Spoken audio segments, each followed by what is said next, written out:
Okay, welcome back. Wherever you are, most places except I guess the eastern part of the country isn't suffering too badly. But from South Korea, Europe, reports, look what happened in Greece.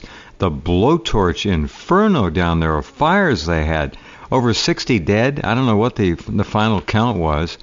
We are being roasted, broiled, sautéed, and sacrificed. I'm not sure if the weather manipulation and modification programs that have been going on in earnest for the last decade or two, but which began right after World War II, have somehow turned the weather into an out-of-control beast, or if they're doing these kinds of things intentionally because they're satanic, sadistic madmen and women. It's hard to know. But the fact of the matter is the heat is unbelievable. I don't know if this is going to be the warmest July, August on record, but I wouldn't be at all surprised. Who has been working hardest on this problem? In my book, it's Dane Wigington, geoengineeringwatch.org. Dane is standing by now from his home in northern Roasting, California. Dane, welcome back. Hi, Jeff. Thank you for all your help addressing what's unfolding and what's taken some time to get to this point, but it's important to stress that the equation is accelerating by the day. The equation is as nonlinear as it could be. So for those who have accepted the official narrative that certain climate collapse scenarios would take millennia or centuries or decades, not true. We're there. This is climate collapse.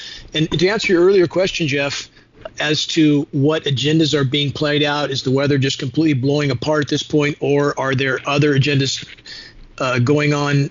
I would argue both, because we have certainly the climate system is damaged beyond recovery in any time frame that matters, but it's being fueled, worsened by climate engineering, radically worsened. And there's no question that the frying of the West, if people saw the most recent NOAA departure from normal temperature maps, it's a condition that we've seen play out again and again and again, frying the West to cool the East. In fact, if your listeners search geoengineeringwatch.org, they can search that title. But they did this last year, but it didn't start so early. It's been successive. So if they search engineered cool down or frying the West to cool the East, if they search geoengineeringwatch.org with any of those titles, they'll find article after article with maps that show profoundly unnatural scenarios, record warm in the West, record cool in the East. We have that exact scenario playing out right now. They're chemically nucleating moisture in the East, lots of big hailstones falling. That's part of the chemical nucleation process. And if we look at the U.S. eastern half of the U.S. over the last several years on the departure from normal temperature maps, it's the only blue below normal spot on the planet overall. The only spot, eastern U.S., where most of the U.S. citizens live. Really? Yes. Profound. Wow. It's profound. On the planet. Oh, this is amazing. It's the only over the course of that total 3 years. Now, keep in mind, there's statistical falsifications going on as well. But if you talk to people on the East Coast, although they have spikes of record warmth, they seem to forget about that as soon as it cools down again. But they are spinning moisture from the Caribbean all the way up the eastern seaboard right now, chemically nucleating it, cooling the East Coast down while we fry here under a dome of high pressure. Keep in mind, this began in June. July shouldn't be this hot. It started in June. There's a story here, week-long heat wave to bake western U.S., dateline June 20th. Don't forget this has been going on now. And the groundwater, plants are dying. We've talked about trees, which we will talk about again. I don't know what's to be done about it, Dane, except to understand it the best we can. That's step one in any course of events. It's so bad. The heat wave, it's more than a heat wave. It's now the norm. And I agree with you. I asked the question, is this weather gone berserk? Did they play the game too well, too long, too poorly? What happened? And are they still messing with it? Well, they're obviously still messing with it.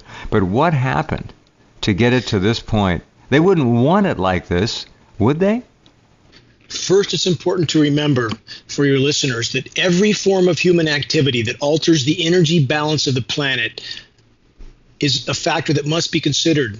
That's a form of geoengineering. Right. When you add the intentional climate manipulation programs on top of that, you have a recipe for short-term planetary omnicide, and that's exactly where we're at. So all these gases, even from the fires right now, Jeff, those don't just float out into space somewhere. They're contained in our atmosphere, which starts a feedback loop, and that's what it's important for listeners to understand also.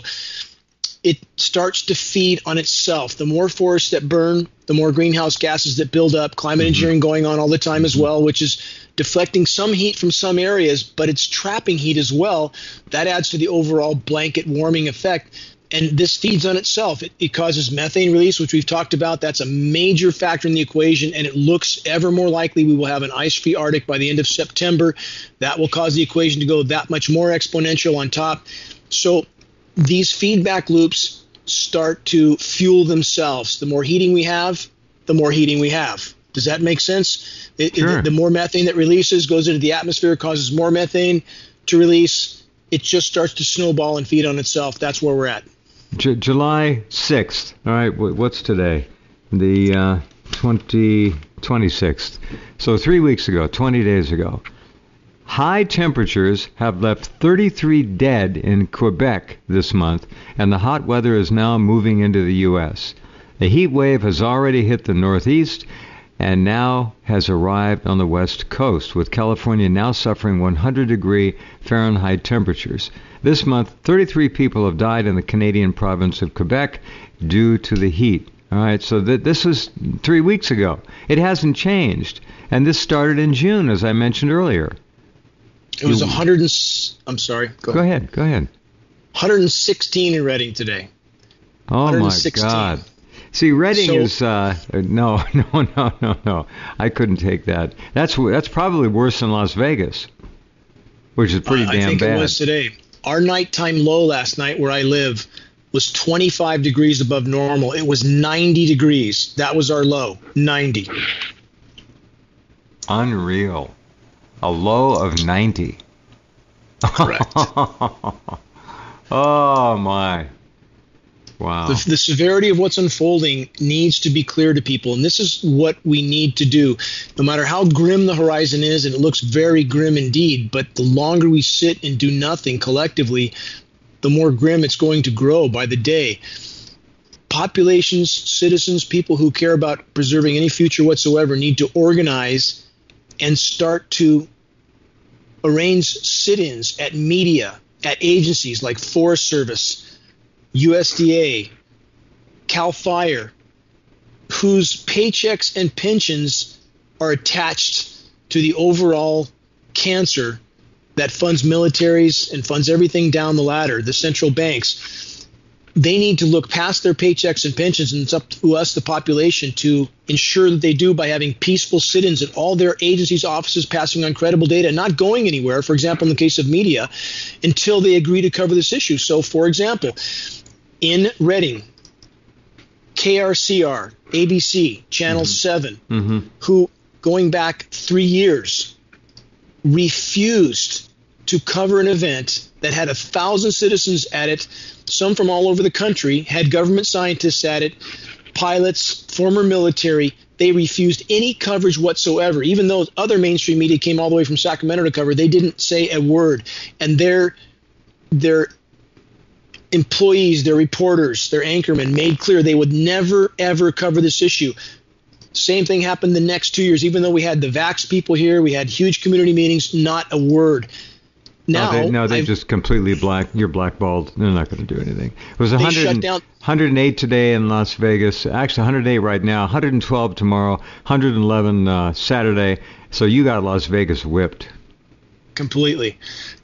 So they not only shut us out on media, they shut us out on auditoriums. All the public auditoriums related to school districts shut us out. Okay, so these are publicly owned facilities, and you're not allowed to speak. Now, you were set up this weekend. Tell our listeners what happened. There's a big event coming up, and what happened? Our event was at the Shasta County Fairgrounds. Because of the fire that occurred, that is still burning, the car fire is the name of that fire. Our event was canceled at the Shasta County Fairgrounds because CAL FIRE has taken over the whole facility. We were extremely fortunate to get an auditorium, a very large ballroom that seats 600 at the Holiday Inn in Reading. Their event is still a go, same schedule, actually in many ways a better location. Everything's a go. At that event, there will be, and this is this Saturday night in Reading, Holiday Inn, doors open at 3. First presentation at 5. This will be a fully updated presentation as to exactly where we are, exactly where we're going, and exactly what we need to do if we expect to preserve any part of Earth's life support systems. There'll be former government scientists there, former pilot. There will be an EPA whistleblower, former EPA, was fired for trying to bring this issue to light, and there will be a 2-star former U.S. military general there. I just got off the phone with him an hour ago. Again, I can't announce his name until that day. That's fine. But he will be there to talk to the public, to acknowledge the reality of these programs. So if anybody in the North State, even Southern Oregon, this is a meeting that is a call to action, what to do, how to do it. Free meeting. Everything's free. Materials free. If you're anywhere close enough to attend, we invite you to please do so and help us to organize the call to action, to arrange sit-ins like we just described at the media that is completely blacklisting us while the world burns, literally hiding this issue from the public to preserve their paychecks and pensions while the planet goes down in flames. And in regards to the fires, again, for those in the environmentalist community that blame everything on global warming, and I know a great deal about anthropogenic warming. I lectured on climate change before I focused everything on climate engineering because it's the bigger, more immediate issue. In regard to the fires, that is most directly related to geoengineering, not global warming. Not that global warming isn't real, not that it's happening, and climate engineering is fueling that fire overall. But in the case of the fires, we would have more precipitation overall if not for geoengineering. That's a law of physics, Jeff. The planet, the atmosphere holds 7% more moisture for every degree C of warming. It cannot rain less unless there's a factor that's not being acknowledged. That factor is geoengineering. So it's poisoning the soils, killing the trees from the bottom up, destroying the ozone layer, killing the trees from the bottom down. We have much more dry lightning because we have an ionized atmosphere. It's electrically conductive particles filling the atmosphere. So we have more dry lightning, less rain, poison tree roots, fried trees from the top down. We have an incendiary dust coating the foliage, which is making the trees burn hotter. And the more forests that burn, just like the methane feedback loop, the more forest that will burn. That goes into the atmosphere, causes more heating, they geoengineer more. This is a cycle that will bring us to near-term planetary omnicide. So if people want to understand this, how you can help, what you can do, how to get organized, how to get this issue to the light of day so we can bring it to a halt. If you're in the Northern California area, we invite you to the meeting. If not, we have activist instructions and materials that can be downloaded from our site that will help you to wake others around you. But we need to reach a critical mass as soon as possible, Jeff. Go to Dane's site, just click on his name, geoengineeringwatch.org.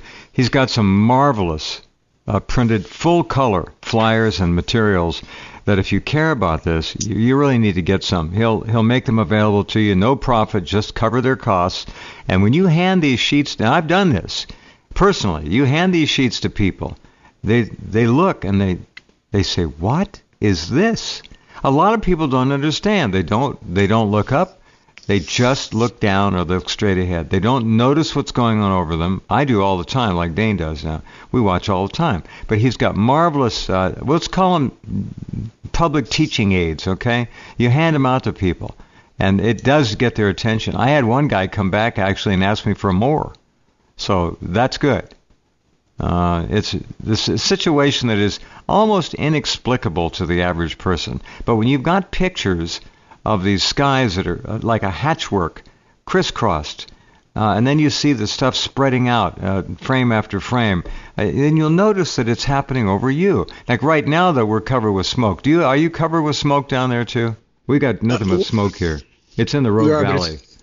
It's not uncommon if there's any break in the smoke to see aerosol operations going on above the smoke. The smoke is used for a cover often, and we know what's happening offshore, off the North American continent, shore to the west, which would be the eastern Pacific Ocean, blanket aerosol operations every day. Massive high pressure dome over us, which is part of climate engineering. It's part of how they maneuver the upper level wind currents.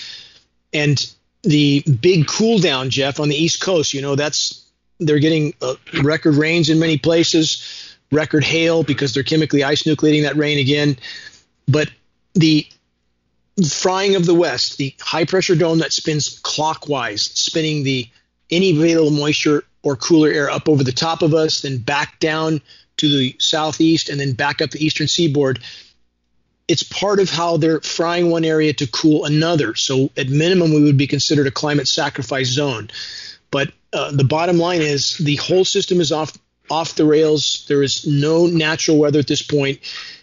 The climate engineering operations, again, for all those agencies and media people and so forth who are towing the official narrative, lying about this issue, they need to look in the mirror and ask themselves why they're here and how they can claim to love their children or claim to have any shred of morality by doing what they're doing. Well, let me ask you a question here. Now, assuming it has gotten out of control, is this a desperation move to fry the West to cool the East? What are they doing? Or are they doing this? Go ahead. I'm sorry. You finish. Are they doing this with intent, or are they doing it out of desperation, or trying to do it out of desperation? Well, I would argue, again, both, in that the longer they can keep a percentage of the U.S. population confused and divided as to the true state of the climate, and the majority of the U.S. population is in the eastern half of the U.S., the longer they can keep the population as a whole from uniting in a common cause. They can mask the severity of what's unfolding until the last possible moment. That's part of what they're doing. There's no question. Again, if we look back over the last 3 years and we see that blue patch on the eastern half of the lower 48, by the way, which is mathematically 1/2 of 1% of the Earth's surface area. So it's not a huge area for them to keep 1/2 of 1%. All right. So it's really negligible. It is. So for those who live in those regions who think, well, it's cool here, it must be cool all over the world, they're in 1/200th of the Earth's surface area. That's not the whole world. But they are certainly trying to, again, fuel the division and confusion as to the true state of climate damage until the last possible moment. And here's the wild card, Jeff. And we know we have this right now. In fact, there's a new report, I believe, today that indicates the current administration is preparing to bomb Iran.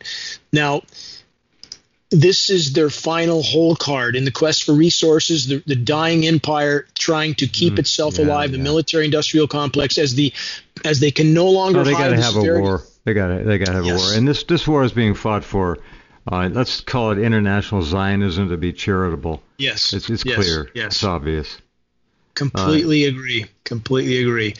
And so we have, again, in so many cases, we have what appears to be the dictate from the state of Israel. The U.S. seems to follow suit with whatever direction they're pointed. Again, the tail wagging the dog. But beyond starting a world war, a false flag should be considered a very real possibility here at home. Oh, you bet. Absolutely. Now, everything is possible now. You can't really discount any potential. These people are beyond evil. They'll do anything. So when something happens, you'll often get the best news in the first hour. Then the cover-up will begin to move into place and be promulgated by the mainstream media.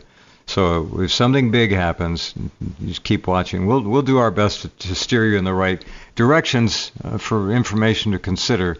But, the talk about Iran, you'll notice everything's been pulled off North Korea now. Even though North Korea is basically just thumbing its nose at the Trump administration, Kim is they're laughing.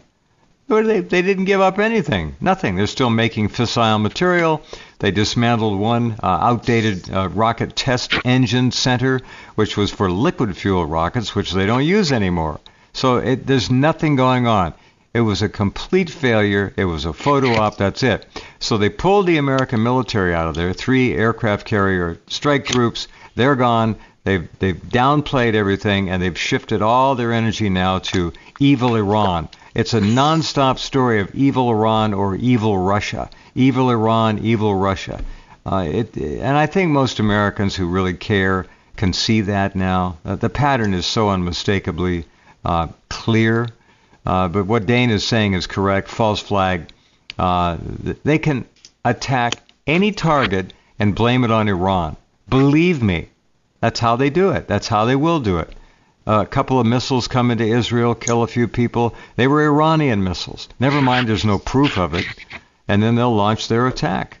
This is really sitting on the front of the stove right now. So beware, be careful. And if you don't have food put away, this is not a commercial pitch, but by all means, prepare. Take care of your family. If you don't do it now and something happens and the trucks stop running, it'll be too late. You won't have anything. Go ahead, Dane. I'm with you on everything you stated. And, Jeff, you see how mainstream media, and this is Fox, CNN, MSNBC, it doesn't matter. It's all part of the theater. But they now speak of events like the UK poisoning, which there was no proof ever provided to connecting that with Russia. But now they speak of it as if that was some sort of proven fact, like the airliner that was shot down over Ukraine. Right. All these events for which there was never, ever any proof, Syrian chemical attacks, never any proof. But now they speak of it as if it's some factually proven event, which it is not. It's taken its place in history, in the rewrite of history that goes on constantly, and now it's part of our past. They'll just repeat the lie over and over again, and people will begin to accept it. What was it? I had a story yesterday. Let me try and remember this. CNBC had over 553 stories about Stormy Daniels, and yet the vicious Saudi war on Yemen had 0 stories. That's right. 550 plus stories on Stormy Daniels, CNBC, 0 on the war on Yemen. So you trust the mainstream media, you're asking for big trouble. You're not going to get news there. All right, I'm looking at stories here about the heat wave in Japan. You're not hearing about that over here. They're keeping it quiet. Have you noticed the lid on the heat wave stories? Absolutely. We see nothing but theater, bread and circus on all mainstream media while the planet is going into full-blown meltdown. 50-plus fires in Sweden, Norway, people being evacuated. Like horrible Greece. Yes. They got drone footage of it now. 60 dead at least. Hold on a minute. I think we have to take a break here. We'll come right back with Dane as we continue.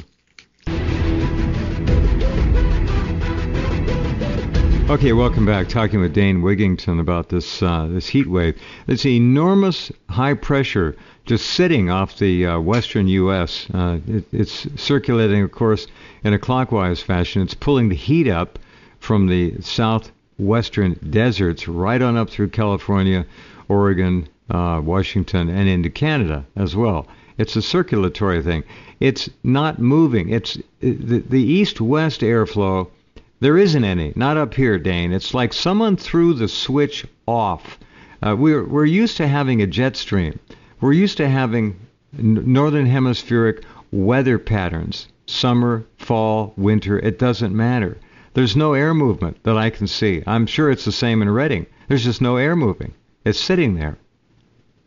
You're exactly right.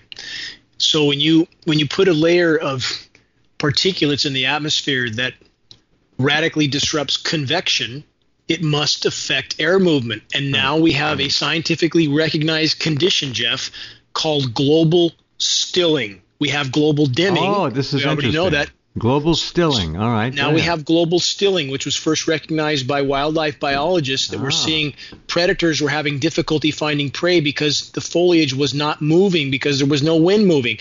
That's a scientifically recognized scenario that you just mentioned. I want to bring something else up too. That's an article that's new, I believe, today. It's titled "How One Climate Scientist Combats Threats and Misinformation from Chemtrail Conspiracists." Oh, so this is from MIT Technology Review. MIT. Shame on them. Shame. Exactly. And this is where people need to start putting public pressure on these agencies that are absolutely lying, deceiving the population about the most lethal threat they face. The scientist in question is Dr. David Keith. If you've seen the video where I confronted Dr. Keith at an international geoengineering conference, Jeff, I think you've seen that where it's up on your site too somewhere.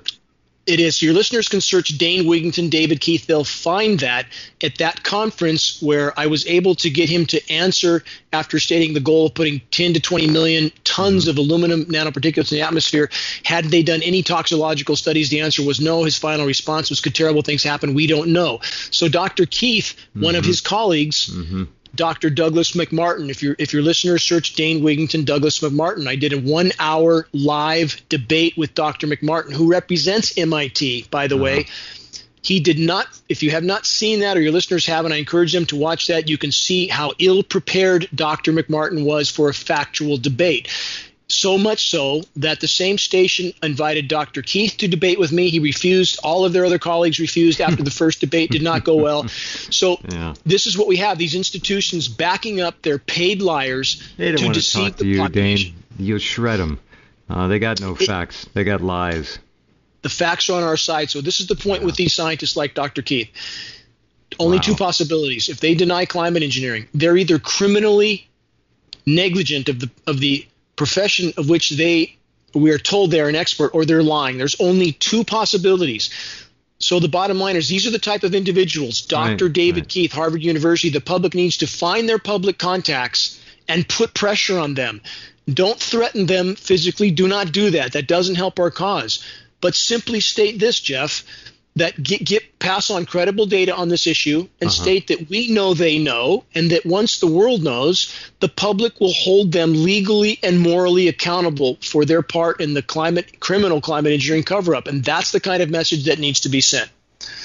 Very well said. And again, it's not just happening here in the U.S. You saw hopefully the stories. I've got them up on Rense. Go look. The Greek blowtorch.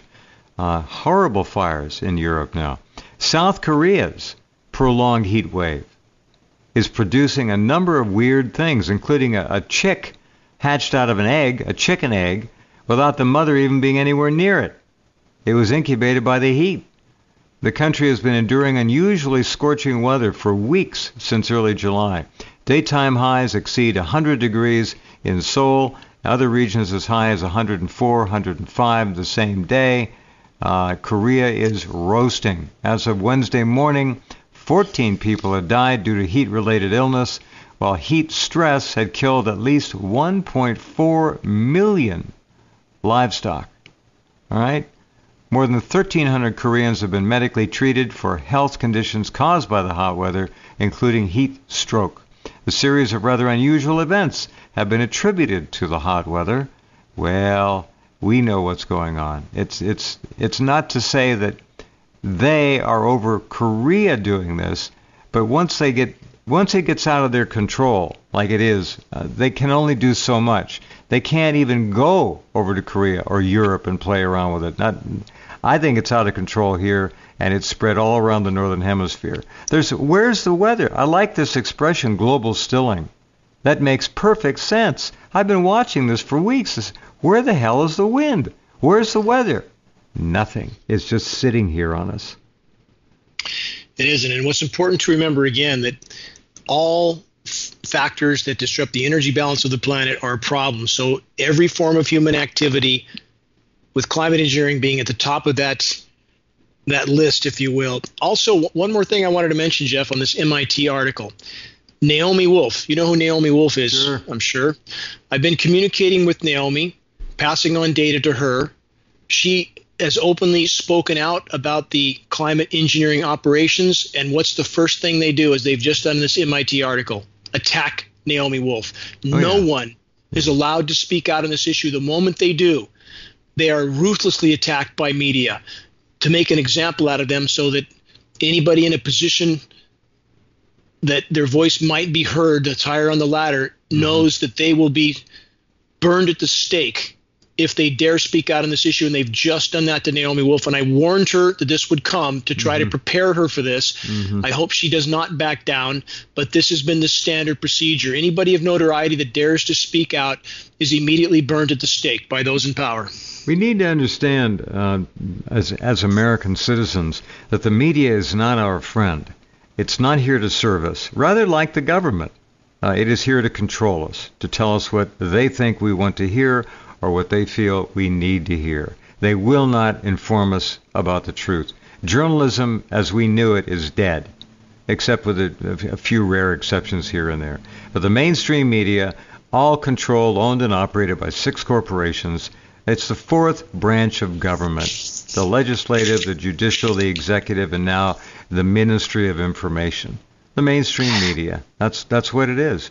We can't look to these people for anything but lies and deceit. That's what they're going to do. 553 stories about Stormy Daniels, 0 about the war, the brutal war and starvation of the Yemen people by Saudi Arabia with U.S. assistance. So exactly that's not journalism. That's not news. Not at all. Anyway. They're simply...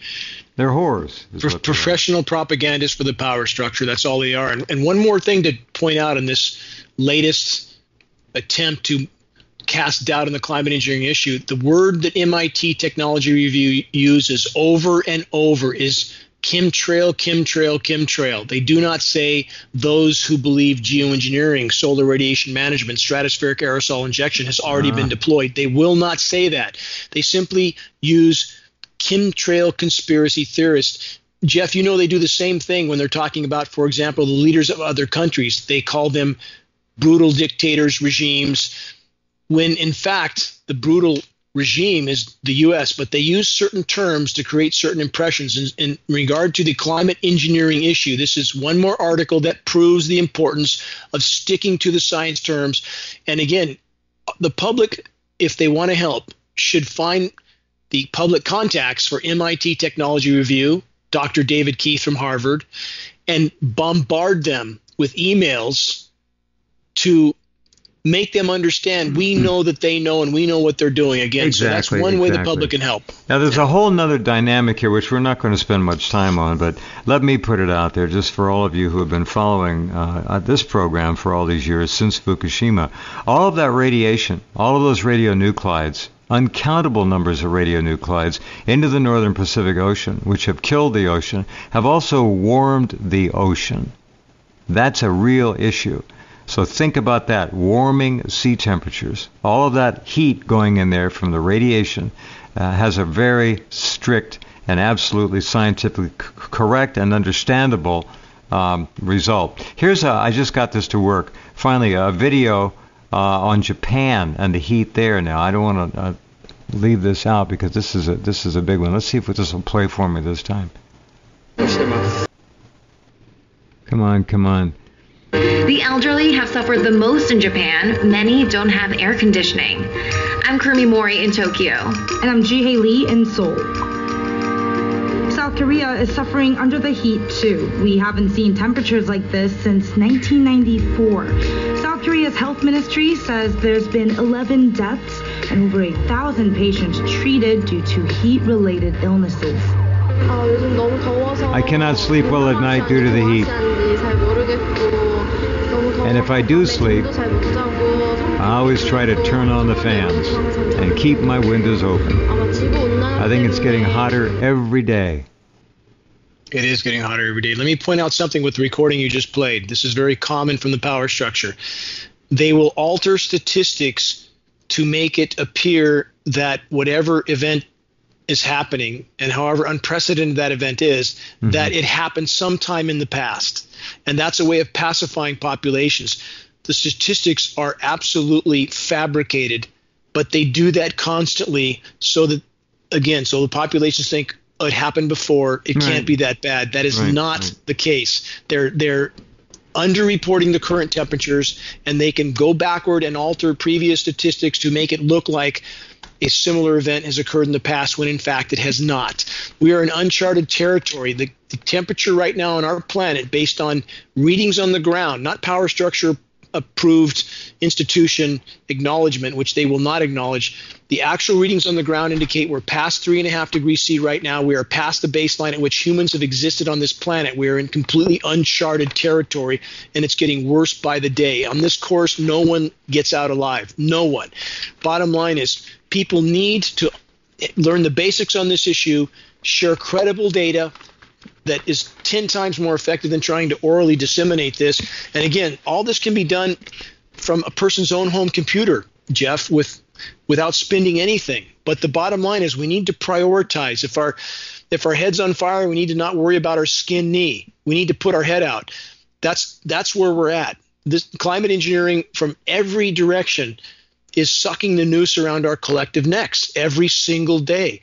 People that think they can walk away from this issue and somehow it will magically work itself out. That's not going to happen. All of us are needed in this battle.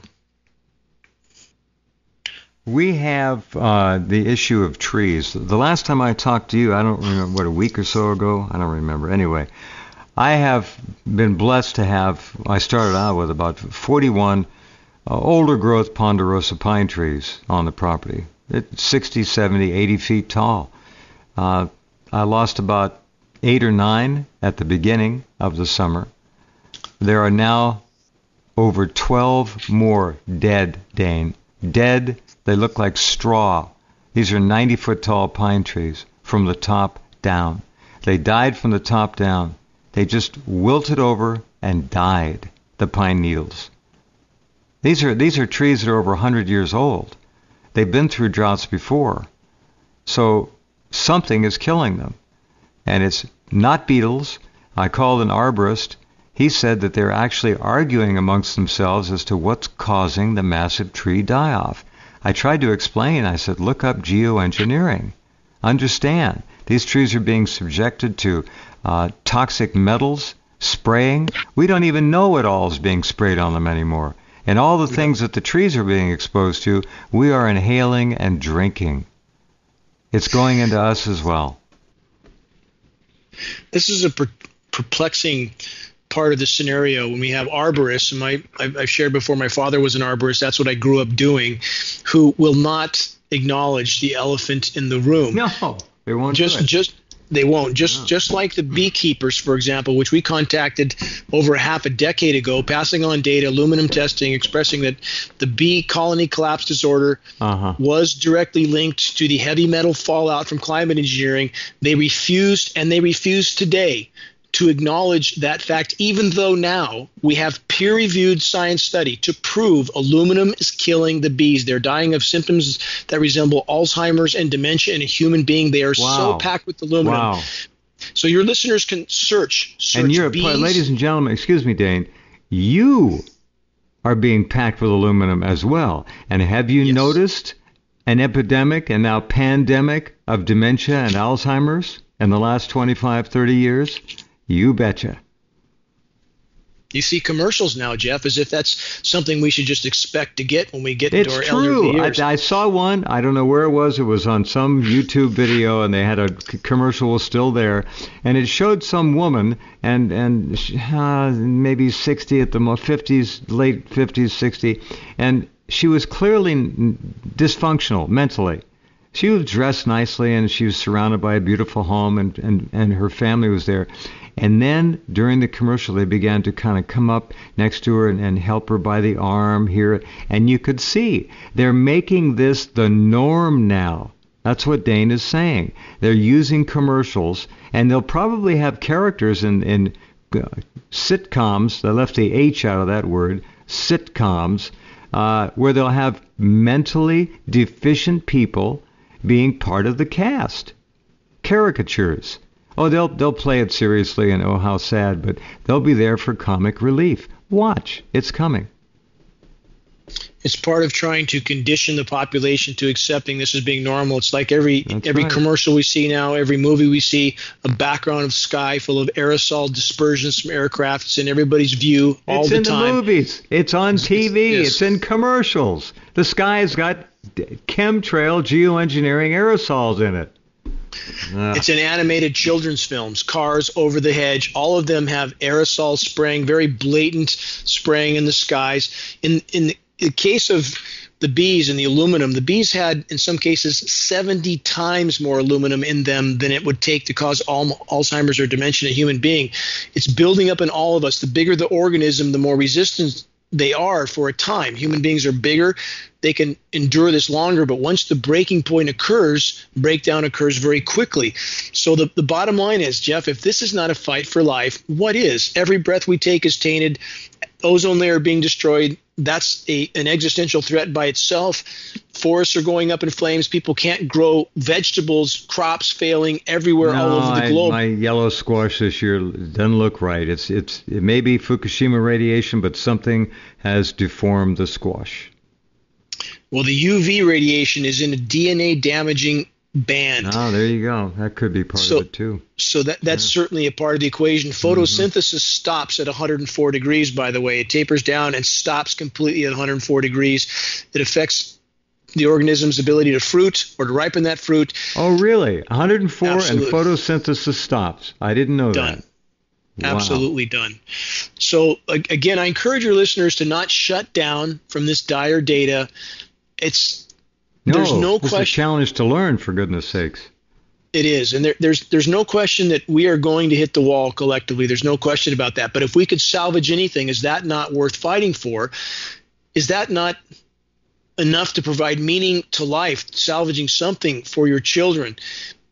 If there's any possibility, we have an obligation to do so, but do it effectively and efficiently. Don't post any sensationalized claim that's dangled before you. Share credible, solid data. Credibility is crucial in this fight. That's what we try to provide at geoengineeringwatch.org. The building blocks of the issue that cannot be argued, not sensationalized claims from someone who wants to get views on their YouTube channels. And there's a lot of those around, as you know. So the bottom line, share credible data from a credible source. And again, if you want to talk the horse's mouth, if you're anywhere near Northern California, the Holiday Inn in Redding, Saturday afternoon, this Saturday, the doors open at 3, first presentation at 5. You can speak to a U.S. Air Force Major General, yourself, government scientists, EPA, if you can. No charge. Everybody to do so. All free. No, everything's free. Everything's free. I'm kind of glad you're right there in Reading. That's a good venue. I didn't know they had a room that big there. That's good. Seat 600. That's big. It is. What was that, on Hilltop Road or something? Yes, that's correct. How did I know it's on that? Hilltop. Yep, you know Weird. the area. No, I don't. I've been through there once or twice, and that's all. I just remember Hilltop. It was a nice road, very clean, nice town, but it was hot. I remember that. It is, but not like now. No. Good God. And your low was, what was it, 95? 90. 90. Jeez. Last night was 90. So again, with people, this dealing with something of this gravity can be very overwhelming with people, but that's only because we're programmed for it to be overwhelming. If people would simply embrace the fact that this is reality, a healthy mind is willing to face reality no matter how dire that reality is, and there is solace in fully facing this issue, not halfway, not partway, fully facing it, understanding we have to deal with it head on, and doing so to the best of one's ability given their personal circumstances. There's great solace in that. We need everyone to do that. And once you start to wake others up around you, which you can do again with credible data, then you don't feel so alone and isolated. And at some point soon, we will tilt that scale where all those that are towing the official narrative because it makes them feel safe to be a part of the herd, of which they don't want to be separated from, at a certain point, then they realize that those telling the truth are becoming the bigger herd. And then the scale tilts. Critical mass is reached. We need to reach that point. Got it. Okay, the Major General in the Army, is he retired or still in? He's retired. He will be soon if he isn't. Yeah, this will be very interesting. What's he going to tell it? Don't give it all away, but is he just going to make flat-out statements? Yes, this is going on. Yes, I'm familiar with it. Yes, I'm here to validate it. Is that what he's going to do? He was not an active part of the programs, but he is there to acknowledge their reality. There's two other high-ranking officers, a second Air Force Major General I spoke to tonight as well. He's not going to be there, but he's also helping us. He's completely committed to this cause. The Air Force General that's coming was on our attorney conference call tonight, which I was on the call just before this broadcast with you. Right. But the bottom line is it's becoming all but impossible to hide these programs in plain sight. So I encourage your listeners, again, if you arm yourself with credible data, you will have results soon. People will be forced to wake up. If you give them the dots they need to connect to understand what's happening and why, we have the potential of changing the flavor of what we face. It's imperative we do so. Okay, Dane, we have to say goodnight. Let me ask this one question. If this Major General will come on this program with you. Please pass that along. Both of you can come on anytime you want. He doesn't have to use his right name. I don't care. We just want the credibility, which he has. Congratulations on lining that up, and congratulations to him for having the courage to stand up for the truth. Give the location again. Holiday Inn, Redding. Time. Go ahead. Doors open at 3, Holiday Inn, Redding, California. Full details on the homepage of geoimagingwatch.org. Doors open at 3, first presentation at 5. So all of you in the Redding area, Northern California, even Southern Oregon who can get there, it's air-conditioned too, so you can enjoy it. All right. Thanks, Dane. Keep it up. Thank you, Jeff. You're a hero. We appreciate you. Team effort, Jeff. Thank you. All right. You got it. Take care. Okay, back with more in just a few minutes.